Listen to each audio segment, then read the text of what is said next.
Bientôt, une carte grise infalsifiable et facilement vérifiable en Côte d'Ivoire. C'est l'engagement pris par la Société nationale des transports terrestres qui indique l'urgence de sécuriser ce titre de transport. 20% des cartes grises sont fausses dans notre pays. L'école primaire publique Gaïwa Centre dans un état de délabrement avancé. Elle doit être totalement réhabilitée. Le cri de cœur des populations dans cette édition pour cette école qui a formé plusieurs hauts cadres de la Côte d'Ivoire. Et puis on ira sur le mont de la tentation au nord-ouest de Jéricho en Cisjordanie. C'est sur ce mont que le sauveur de l'humanité, Jésus-Christ, a été tenté par le diable. Un pèlerinage a été organisé en Israël par l'association Notre-Dame de Salut et la présidence de la République. Mesdames et messieurs, bonjour et bienvenue dans votre journal.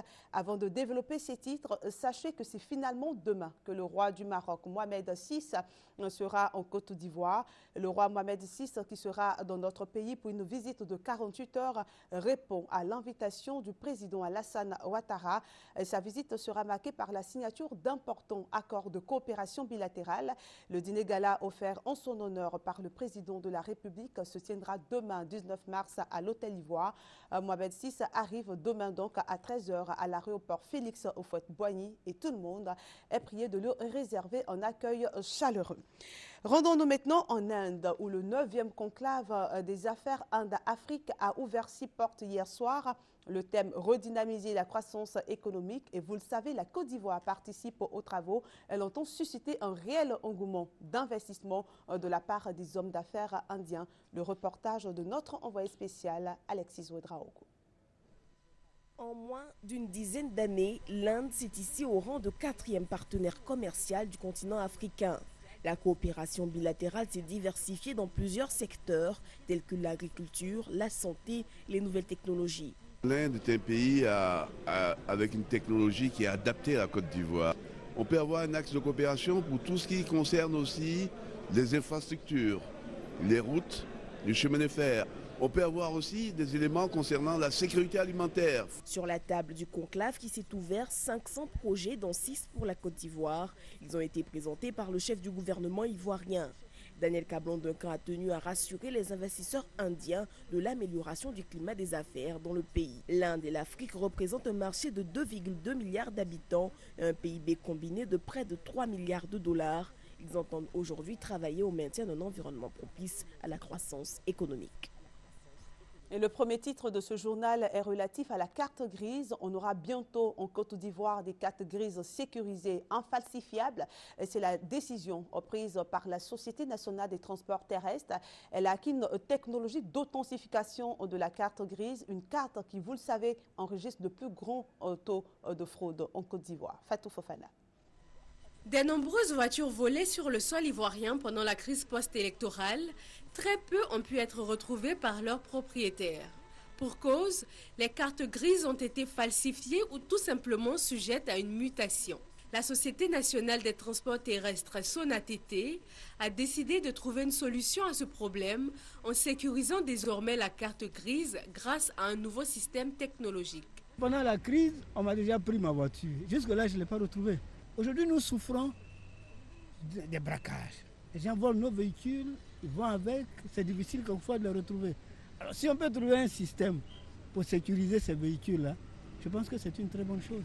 Grâce à ce système basé sur une technologie dite de code à bulles, l'authenticité d'une carte grise peut être vérifiée avec un simple téléphone portable. Une voiture volée ne pourra donc plus passer les contrôles de sécurité routière. Nous allons sécuriser les titres de transport.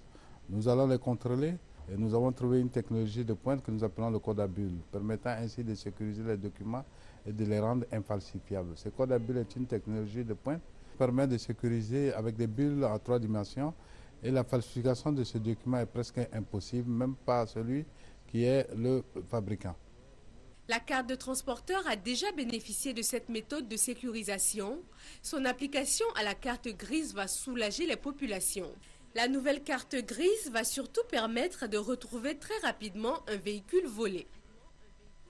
Après 3 jours de travaux, la 3e réunion du comité de coordination sous-régionale de la recherche et du sauvetage maritime a clos ses travaux. Des recommandations ont été faites pour dynamiser les services de sauvetage de la sous-région. Les précisions d'Hugues Hervé Blé. L'assistance aux personnes en détresse en mer, des installations adéquates et efficaces pour la veille côtière, la recherche et le sauvetage. Sur ces points et bien d'autres s'est penchée la 3e réunion du comité de coordination sous-régionale de la recherche et du sauvetage maritime. Les participants à cette rencontre ont pu apprécier les avancées obtenues par la Côte d'Ivoire dans ce sens. Le centre second de secours maritime d'Abidjan est en effet opérationnel. Il est disposé à recevoir toutes les alertes, à diffuser des messages de sécurité en mer. En fonction des messages reçus, nous pouvons faire le tri entre ceux qui sont en danger ou juste ceux qui cherchent des informations. Donc c'est les navires qui sont en danger dont nous occupons en priorité. Le matériel est opérationnel, mais l'État a son programme 2013 de nous équiper en équipement AIS qui nous permettra vraiment de visualiser tous les navires sur la côte. Le centre second de secours à Abidjan, équipé par l'Organisation maritime internationale, a été réhabilité par l'État de Côte d'Ivoire à hauteur de 116 millions de francs CFA. Son intérêt stratégique dans la lutte contre les actes de piraterie observés dans les eaux du Golfe et dans la sous-région est avéré. Aujourd'hui, avec l'existence de ces centres, non seulement nous apportons une réponse très appropriée aux problèmes de recherche et de sauvetage, mais ensuite nous pouvons apporter une réponse aussi à la lutte contre la piraterie. Puisque d'abord c'est des matériels de nouvelle génération qui suivent la position de tous les navires. Et ce centre est en communication directe avec tous les autres centres de la sous-région et même à travers tout le monde entier. Pour les 2 prochaines années, la Côte d'Ivoire assurera la coordination des comités nationaux de recherche et de sauvetage maritime SAR de la région du Libéria. Dite zone 2, elle couvre également le Ghana, la Sierra Leone et la Guinée-Conakry. Les conflits des opérateurs économiques seront peut-être traités assez rapidement dans les jours prochains. Le tribunal du commerce vient de signer un protocole de procédure avec le barreau de Côte d'Ivoire. Objectif de ce protocole, faciliter l'accès à la justice. Et Victorine Yaoyobwe nous en dit plus. Désormais, un juge ne pourra se permettre de faire traîner une affaire ou de rendre une décision à la tête du client. C'est la substance du protocole de procédure signé entre le tribunal de commerce d'Abidjan et le barreau de Côte d'Ivoire. Ceci marque l'engagement des juges et des avocats à travailler de concert pour une justice plus équitable, plus crédible et diligente. Il s'agit de faire en sorte que tout le monde puisse partager nos exigences de diligence et d'efficacité dans l'administration du tribunal. Pour matérialiser cette volonté de transparence et de célérité, pas de meilleur moyen qu'un site Internet pour relayer tout ce qui se fait et se dit dans les tribunaux. Le tribunal de commerce d'Abidjan a donc créé un site web à cet effet et il sera disponible à partir de ce mardi. Le juge ne peut plus s'amuser à rendre des décisions à la tête du client. Si vous rendez une décision à la tête du client, c'est le monde entier à l'instant T qui est informé, puisque vous savez que l'outil Internet n'a pas de frontières. Le défi maintenant, c'est la pérennisation de cet instrument, ce qui aura pour avantage d'améliorer le climat des affaires et de rassurer les investisseurs privés en Côte d'Ivoire. On va parler maintenant du nouveau concept du Comité national de télédétection et d'information géographique. Il s'agit d'e-commune, un outil de développement qui permettra d'accroître le revenu des collectivités locales en facilitant le recouvrement des taxes. Et selon le secrétaire général du CNTIG, la solution e-commune a la capacité de faire connaître aux conseils municipaux et généraux le nombre de commerces installés sur leur territoire. La planification et la sécurité sont entre autres module présenté par la solution e-commune, une solution qui ne peut être envisagée sans Internet, bien entendu. L'Afrique aura bientôt sa version du magazine français Le Courrier International. Cette version sera éditée en Côte d'Ivoire par le groupe Fraternité Matin qui vient de signer un partenariat avec le groupe de presse Le Monde. Le Courrier International version Afrique sera un concentré de sujets traités par les journalistes africains et touchant le quotidien, bien sûr, des populations du continent. On en parle avec Fatou Fofana. L'hebdomadaire francophone Courrier International version Afrique va être édité par le groupe Fraternité Matin. C'est le résultat d'un partenariat entre le groupe de presse Le Monde et le groupe Fraternité Matin. Le courrier international version africaine de 66 pages sera une sélection d'articles africains de qualité, traités par les journalistes africains et touchant le quotidien des populations du continent. C'est le groupe Le Monde et Fraternité Matin qui vont réaliser la version africaine du courrier international. Ce sera uniquement les articles de journalistes africains. Sur des thèmes bien précis. Je prends ce cas-là, le Sahel, forteresse Al-Qaïda. C'est tous les articles de qualité qui se rapportent à ce sujet-là. Le courrier international est un hebdomadaire francophone offrant une sélection des articles les plus intéressants, originaux et d'actualité recueillis dans la presse mondiale. La version Afrique, éditée en Côte d'Ivoire par Fraternité Matin, sera disponible dès le mois d'avril 2013. Je vous le disais dans les titres, dans la ville de Gagnoa, il y a une école primaire vieille de 80 ans. Plusieurs hauts cadres de la Côte d'Ivoire sont passés par cette école qui est aujourd'hui dans un état de délabrement avancé. Regard sur cette école qui a besoin de réhabilitation totale et complète avec Eugène Atoubé. Groupe scolaire Gagnoa Centre, fondé en 1933. Cette inscription sur le pan de la clôture de cet établissement est un message communicant. Là-dessous filtre l'expression d'une fierté ostentatoire, comme ces nobles déchus qui cherchent désespérément à redorer leur blason. 5 bâtiments, dont 3 fraîchement repeints, sont répartis en 3 écoles. Gagnoa Centre 1, Gagnoa Centre 2 et Gagnoa Maternelle. Cette école octogénaire, anciennement centre d'éducation de référence de tout le département de Gagnoa, a perdu son lustre d'antan, rongé par le poids des ans. Les bâtiments, construits dans les géométries de l'architecture coloniale, sont surannés et tout est à l'agonie, depuis les équipements jusqu'à l'environnement scolaire dans son entièreté. Il faut signaler que le COGES n'est pas subventionné. Il manque beaucoup de choses. L'alimentation des élèves n'est pas du tout bonne. Donc on veut que l'État puisse nous aider en envoyant une cantine scolaire dans notre école. Ce sont 600 élèves qui étudient au groupe scolaire Gagnoa Centre sur les traces de leurs devanciers, aujourd'hui des hauts cadres qui y ont fait leur classe un demi-siècle plus tôt. Parmi ceux-ci, Henriette Dagri-Diabaté, la grande chancelière dont la classe en son temps, CM1, tient aujourd'hui lieu de classe de CE1. Et feu, le professeur Salif Ndiaye, éminent chercheur, ancien ministre et homme politique. À leur époque, l'école avait sa clôture intacte. Aujourd'hui, un pan entier de cette clôture s'est affaissé. Et du coup, la sécurité des enfants est menacée à cause de la proximité de leur école avec la maison d'arrêt de Gagnoa. Il arrive que des prisonniers s'évadent et les gardes les pourchassent avec fusil au poing, ils traversent la cour de l'école. Quelquefois, les prisonniers qui sont en liberté, je dirais, provisoire, passent dans les salles de classe. Quand on n'est pas là, les fils électriques qui permettent de relier les différentes classes, ils les retirent, ils ôtent les disjoncteurs. Dès qu'ils ont un lopin, dès qu'on n'est pas là, ils s'infilent dans la cour de l'école. Et puis, c'est souvent des fenêtres qui sont défoncées. Et il faut toujours reprendre, il faut toujours reprendre. On a vraiment besoin d'une clôture.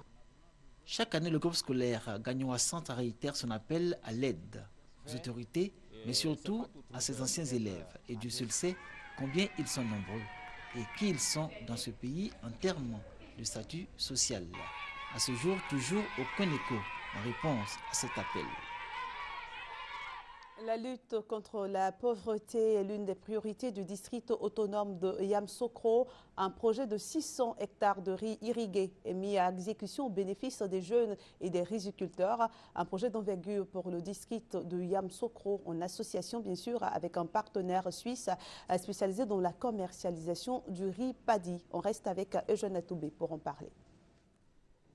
Sans tambour ni trompette, le district de Yamoussoukro a mis à exécution un projet d'envergure de lutte contre la pauvreté et le chômage des jeunes. C'est un projet agricole de production de semences qui concerne les départements de Yamoussoukro, Atiéguakro, Didievi et la sous-préfecture de Tendiekro. Nous sommes à Soubiakro, village à 5 km de Yamoussoukro. Ici, des vastes superficies faisant au total 120 hectares sont en exploitation. Ce sont des périmètres rizicoles sur lesquels le projet de production de semences est exécuté. Je suis en train de faire le labo. Parce que l'année, on fait 2 cycles par année. Donc c'est le 2e cycle, nous sommes au 2e cycle. Donc maintenant, je suis au labo, j'attends. Bon, c'est une bonne opération, mais l'inquiétude que j'ai est que notre barrage là, il n'y a pas assez d'eau. Et que on dirait qu'on aura problème de l'eau. La retenue d'eau, le financement, la qualité des semences et la commercialisation.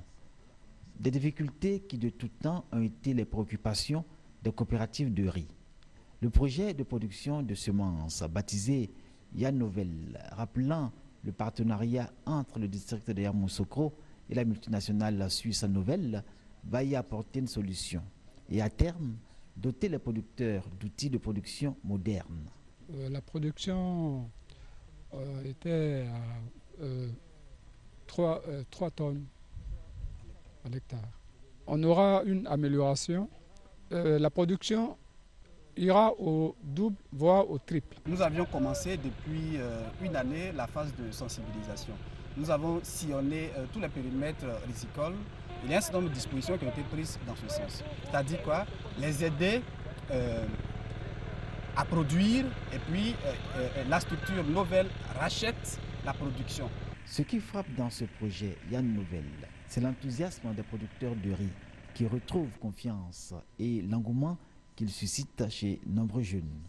C'est que la question de terre a déjà été réglée et assurance a été donnée aux exploitants des périmètres rizicoles adhérents au projet dont le contrat avec le district de Yamoussoukro est calqué sur le mode du bail amphithéotique.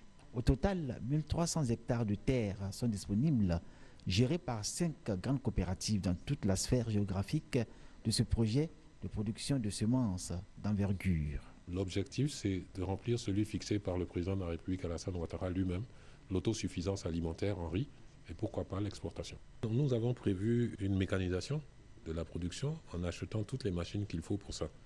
Et même plus loin, dans notre projet, il y a même un volet social. Nous avons prévu de construire des hôpitaux, des dispensaires, des écoles sur tous nos sites de production.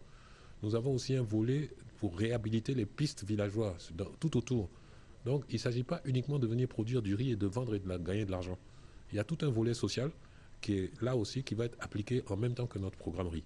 La première phase du projet prévoit une production de 600 hectares de riz paddy après distribution de 5 hectares de semences de qualité. Ces semences seront distribuées aux petits producteurs afin que ceux-ci, souffrant déjà de la cherté des intrants, prennent un nouvel envol en termes de productivité.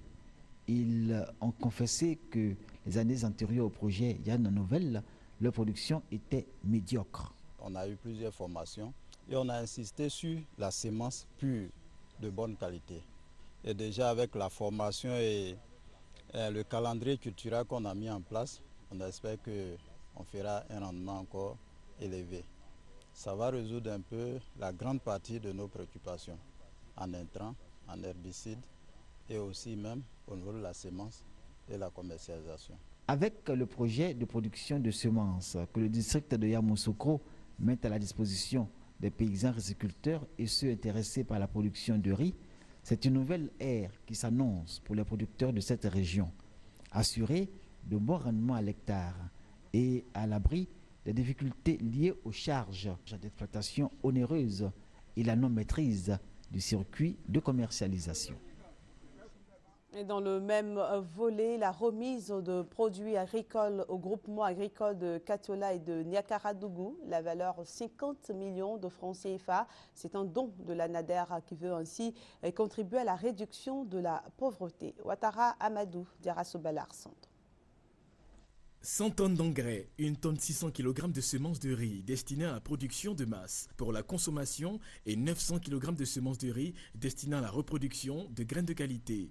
C'est la composition du don au groupement agricole des localités de Niakara et de Katiola de la part de l'Agence nationale d'appui au développement rural, ANADER, zone de Katiola, d'une valeur globale d'environ 50 millions de francs CFA. Les porte-parole des bénéficiaires ont exprimé leur joie de recevoir ces produits agricoles. Le chef de zone de l'ANADER de Katiola, Koulibaly Lassina, a invité les bénéficiaires à faire bon usage des dons reçus, tout en les encourageant à suivre fidèlement les instructions des encadreurs de l'ANADER. Quant au parrain de la cérémonie, Koulibaly Siaka Minaya, par ailleurs directeur du cabinet du ministère de l'Agriculture, il a demandé aux producteurs agricoles de se mettre sérieusement à la tâche pour atteindre les résultats envisagés à travers ce don. Il faut noter que ce don s'inscrit dans le cadre du projet de réhabilitation agricole et de réduction de la pauvreté, PRAREP. C'est une initiative du ministère de l'Agriculture appuyée par le gouvernement ivoirien dans son combat pour l'autosuffisance alimentaire en Côte d'Ivoire. Les responsables de l'ANADER ont entrepris une série de visites dans plusieurs villes du pays pour s'imprégner des réalités du terrain et voir les potentialités des zones. Je vous propose l'étape de Tanda avec Thérèse Yoboué. Une parcelle d'application d'Anarcade à Tangamourou, un village de la commune de Tanda, a été le premier site visité par les responsables de l'ANADER. Le propriétaire de ce champ a été formé aux méthodes culturelles modernes initié par l'ANADER dans le cadre d'un partenariat ANADER paysan pour l'amélioration de la productivité. Avant, on plantait sans avoir aligné, sans avoir respecté comment il faut planter. Donc nous plantons parce qu'on a planté un bois. Mais avec la formation qui nous a permis, qui nous a formé, vraiment, ça nous a donné une bonne récolte. Siasso, un autre village situé à une vingtaine de kilomètres de Tanda, a été visité.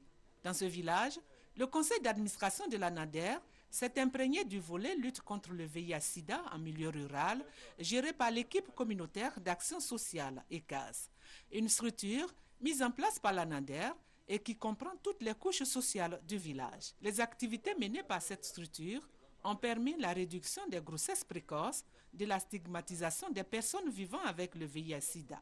Résultat salué par l'ANADER. Et dans l'actualité religieuse, le pèlerinage effectué au jardin botanique de Banjarville par les militaires catholiques, soldats, approfondis ta foi en Jésus-Christ, dont l'amour, la vérité et l'unité. Tel est le thème autour duquel ils ont effectué leur pèlerinage pendant cette période sainte de jeunes chrétiens. Les militaires catholiques ont été invités au pardon et à la repentance en présence d'Abou Sanogo. Dès leur arrivée, les pèlerins catholiques se sont évertués à focaliser leurs énergies sur Dieu à travers des méditations, des processions, des chants d'adoration, des prières et une messe afin d'implorer la grâce du Seigneur pour la paix et la réconciliation en Côte d'Ivoire. L'aumônier militaire catholique, l'abbé Yao Akman Donatien, a invité les militaires catholiques au pardon et à la repentance de leurs péchés. Pour ce faire, ils devront durant cette période de pénitence chercher à maintenir un lien étroit avec le Seigneur par l'amour, la vérité et l'unité. Le vice-président national de l'aumônerie militaire catholique, le chef d'escadron Doué Désiré Pamphile, a exhorté chaque militaire catholique à être un vecteur de paix et d'amour. Ce pèlerinage a été organisé par l'aumônerie militaire catholique nationale et a réuni toutes les aumôneries catholiques de Côte d'Ivoire. Prochain rendez-vous en juillet 2013 à Issia. On se rend maintenant, comme je vous l'avais promis, sur le mont de la Tentation, appelé aussi mont de la Quarantaine, situé à 3 km au nord-ouest de Jéricho, en Cisjordanie. Le sommet de ce mont atteint 350 mètres et c'est sur ce mont que Jésus-Christ, le Fils de Dieu, a été tenté. Il a été visité ce mont par des Ivoiriens qui ont effectué un pèlerinage en Israël. Chantal Akanda était de la partie. Dès le IVe siècle, les chrétiens ont honoré dans cette région désertique le lieu de la tentation du Christ. L'Évangile nous enseigne que Jésus, rempli de l'Esprit Saint, quitta les bords du Jourdain. Il fut conduit par l'Esprit à travers le désert où pendant 40 jours, il fut mis à l'épreuve par le démon. Cet événement retraçant la vie de Christ, placé entre son baptême et son premier miracle à Canaan, est introduit par une retraite et un jeûne prolongé où Jésus s'était isolé sur le mont de la Quarantaine pour prier, jeûner et méditer durant la tentation de Satan. C'est en ce lieu saint que des pèlerins ivoiriens, conduits par l'association Notre-Dame de Salut, se sont rendus en cette période de carême pour marcher sur les pas de Christ. Ce lieu est appelé aujourd'hui le monastère de la Tentation. L'Église grecque orthodoxe y conserve le souvenir de cet épisode de la vie du Christ. Ce lieu saint est sous la juridiction de l'Église de Jérusalem. Occasion pour les pèlerins de prier pour la paix et la réconciliation en Côte d'Ivoire.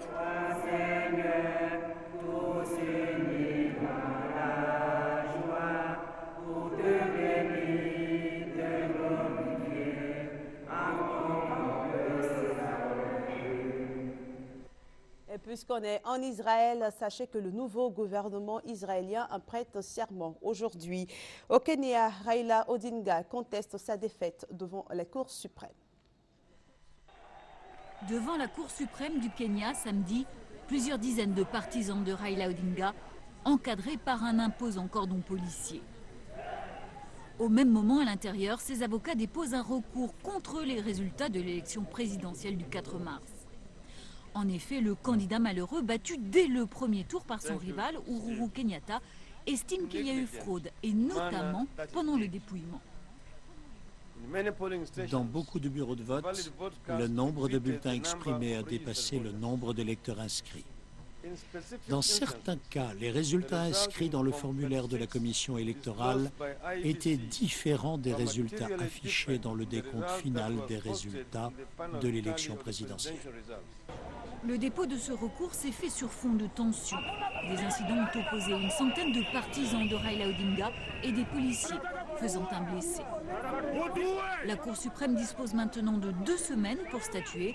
Le candidat malheureux a promis qu'il respecterait sa décision, quelle qu'elle soit, et a invité son rival à faire de même. Et j'ajoute que les avocats du nouveau président kenyan Uhuru Kenyatta contestent aujourd'hui devant la Cour pénale internationale sa mise en cause pour crime contre l'humanité lors des violences post-électorales de 2007 au Kenya et tenteront d'obtenir l'abandon de ces charges. On va voir maintenant en bref sur le continent africain ce qui se passe. On commence par le Zimbabwe où les résultats du référendum sont connus. Premier dépouillement pour le référendum constitutionnel au Zimbabwe. Plébiscité par tous les partis, le oui se dégage très fortement. Mais le climat politique fait l'objet de vives tensions entre le camp du président Robert Mugabe et de son principal opposant, le Premier ministre Morgan Tsvangirai. 3 assistants de ce dernier ont été arrêtés à leur domicile dimanche par des policiers en civil. La veille, un autre collaborateur a lui aussi été arrêté. Au Mali, un 5e soldat français est mort lors d'une opération au sud de Tessalit, près de la frontière algérienne. Le véhicule blindé dans lequel il se trouvait a roulé sur un engin explosif blessant 3 autres soldats. Depuis le début de l'intervention, 30 soldats tchadiens sont également morts dans la traque des combattants islamistes dans le massif des Iforas. 1200 soldats français et 1500 tchadiens sont actuellement engagés dans la région. Quelques milliers de personnes ont défilé samedi à Tunis en scandant des slogans contre les islamistes au pouvoir pour marquer la fin d'un deuil de 40 jours après le meurtre de l'opposant Chokri Belaïd. Un crime qui a exacerbé les tensions politiques et qui attend toujours d'être entièrement élucidé.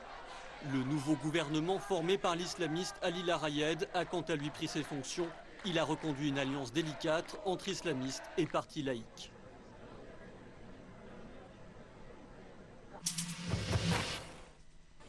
Terrible incendie en Afrique du Sud. Un feu s'est déclaré à Kayamandi, à 50 km à l'ouest de Cape Town, faisant 2 morts et laissant plus de 4000 personnes sans abri. Les habitants tentent de rassembler leurs affaires dans ce qui reste de leurs habitations. Selon les autorités, le feu serait parti d'un réchaud à pétrole. La vétusté du bidonville a rendu difficile l'accès aux pompiers. Les incendies sont très fréquents dans les townships sud-africains. Et avant de nous quitter, retenez que c'est finalement demain que le roi du Maroc, Mohamed VI, vient en Côte d'Ivoire pour un séjour de 48 heures. Il répond à l'invitation du président Alassane Ouattara. Sa visite sera marquée par la signature d'importants accords de coopération bilatérale. Le roi Mohamed VI arrive demain à 13 h à l'aéroport Félix Houphouët-Boigny et tout le monde est prié de lui réserver un accueil chaleureux. J'ai eu beaucoup de plaisir à vous présenter ce journal. Merci de l'avoir suivi. À très bientôt.